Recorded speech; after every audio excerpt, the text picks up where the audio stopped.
Hi friends, welcome to my channel.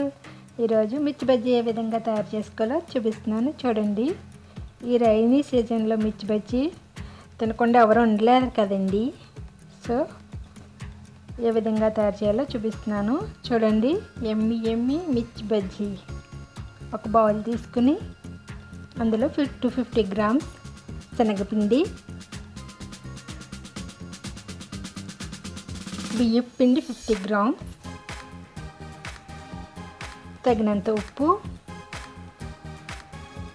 మొత్తం అంతా mix చేసుకుని కొంచెం తిని సోడా యాడ్ చేసుకుని వాటర్ వేసుకుని కలుపుకుందామండి. పిండిని జాగ్రత్తగా కలుపుకోవాలి. ఇప్పుడు బజ్జీలోకి ఫిల్లింగ్ తయారు చేసుకుందామండి. కావలసిన ఇంగ్రీడియంట్స్: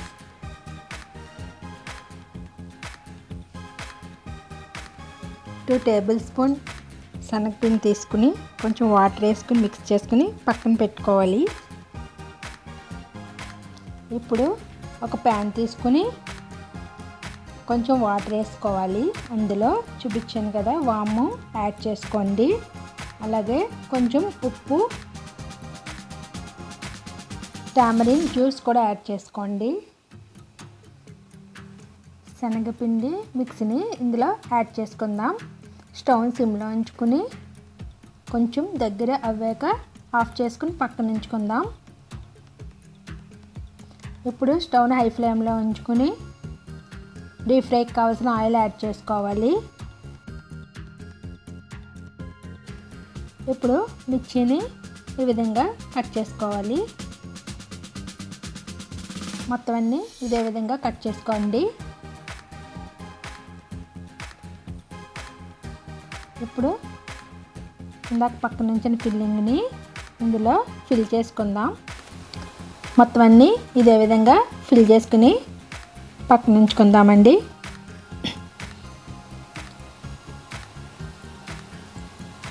ఆయిల్ కూడా హీట్ ఎక్కిపోయింది కదండి. ఇప్పుడు బజ్జీ ఏ విధంగా వేస్తున్నానో చూడండి.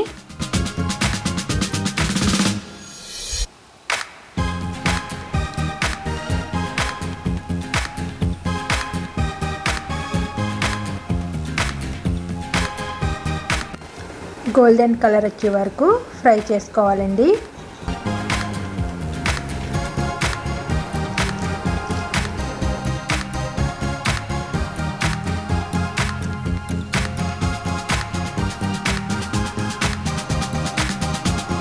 ఇప్పుడు రెడీ అయిపోయినాయి కదండి బజ్జీలు, తీసుకుందాం. ఇప్పుడు స్టఫింగ్ ఏ విధంగా చేయాలో చూపిస్తున్నాను చూడండి.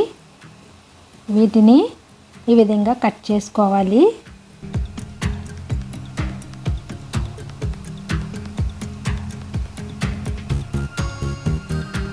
ఇందాక చూపించాను కదా, ఆనియన్ని చిన్న చిన్న ముక్కలుగా కట్ చేసుకుని ఇందులో ఫిల్ చేసుకోవాలి. అలాగే కొరియాండర్ కూడా యాడ్ చేసుకోండి. కొంచెం కారం ఎక్కువగా తింటే ఇంకా బాగుంటుంది కదా, రైనీ సీజన్ కదా. కొంచెం కారం, అలాగే ఉప్పు,